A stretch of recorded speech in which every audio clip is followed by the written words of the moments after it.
আজ আমি তোমাদের সাথে শেয়ার করব ডিম বাচ্চাদের কোন বয়স থেকে কীভাবে কতটা পরিমাণে খাওয়ানো যেতে পারে।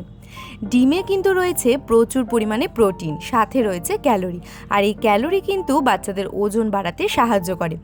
আর রয়েছে ভিটামিন এ, ভিটামিন বি12, বি2, বি5। এছাড়াও ডিম কিন্তু ব্রেন ডেভেলপমেন্ট করতে সাহায্য করে, তাই বাচ্চাদের ডিম অবশ্যই খাওয়ানো উচিত। বাচ্চার বয়স যখন 8 মাস তখন থেকে ডিম খাওয়াতে পারো, তবে হ্যাঁ, সপ্তাহে 2 কি 3 দিন। আর অবশ্যই ডিমের হলুদ অংশ খাওয়াবে, তবে সেটারও হাফ।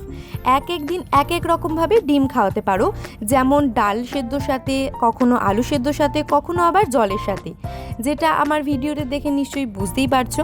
তবে হ্যাঁ, ডিমের সাদা অংশ কিন্তু 1 বছর পর থেকে শুরু করবে।